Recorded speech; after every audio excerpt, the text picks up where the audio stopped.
All right, y'all. So there was a lot to cover with this whole Speaker of the House situation because I was watching it by, the hours that were rolling by. But anyways, here's the thing. Johnson was not slated to win. It was a whole lot of holding and cheating that went on right there because there were several representatives of like, I will not vote for that man. One being Thomas Massie. Thomas Massie was like, you could rip off my fingernails before I would vote for that man.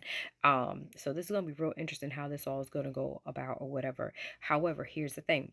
Like I said, Johnson was slated to lose. There were two representatives that, of course, voted against him.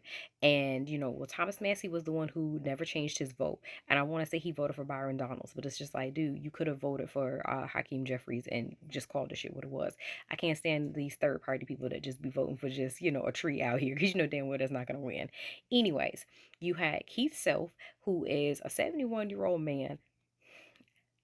His term is not up until 2027. So yeah, y'all just voted him in Texas. Y'all with third district, y'all really need to pay attention to him and see what the hell he got going on. Because I guarantee you some fuckery and some bullshit.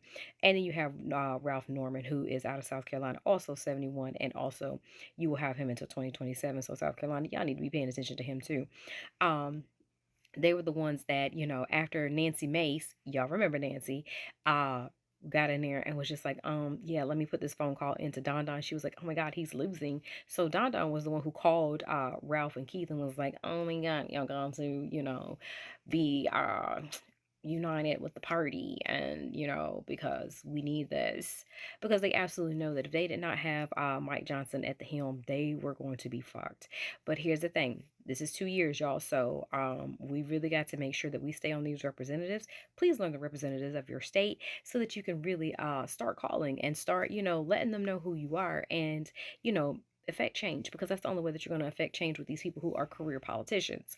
However, you have Representative Troy Niels, who is also out of Texas, who also just was reelected and will have his seat until 2027. Was talking about, well, Don is right all the time, and as soon as those who oppose him, will just fall in line, basically, it'll make it simple. So yeah, just let us know how you're out here licking boots and all the things. But y'all, you know that Johnson has already got in there and started changing shit around or whatever, because now he has made it that it has to be 9 members of the majority party to oust the speaker, because he knew that if anybody else got in there to be speaker, i.e. Hakeem Jeffries, his ass was gonna be somewhere down the street. But y'all, me and these damn comments, I've been laughing about this shit for damn near an hour now. I blocked out this lady's name because she does not deserve anything that because people crazy. Anyways, but she was like, I've never went to snap somebody's glasses. I've been trying to record this shit for like an hour, but like I said, this is really funny because she absolutely has embodied everything that we said. Because of course, they're talking about Mike Johnson, and there's no way that you can put honorable and that man's name in the same sentence at one time. And then they're talking about how he is like the quarterback to Don Don or whatever, and Don Don's like, we need someone with common sense. Boy, you don't know nothing about no damn common sense or anything else. You just need somebody to cover your ass for all the shit that is going on, because of course they're trying to taunt this whole his sentencing and thing, and then talking about it could be virtual, it could be that. Baby, we don't even care no more. We don't even care. We knew your ass wasn't gonna go to jail. We knew the only reason why you wanted to run for the presidency was so that you can keep your ass out of jail, because that was part of your campaign efforts or whatever. And of course, Nancy Pelosi is gonna be bringing her ass back to DC.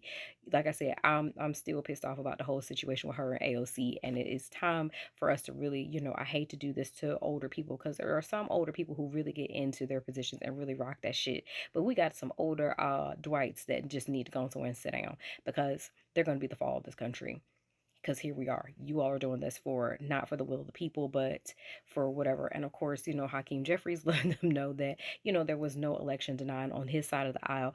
And of course, making it very painfully aware that, Social Security and Medicaid and things, they're not entitlements. They're absolutely things that are necessary for people to, survive in this country, because you're allowing companies to do the bare minimum, i.e., places like Walmart.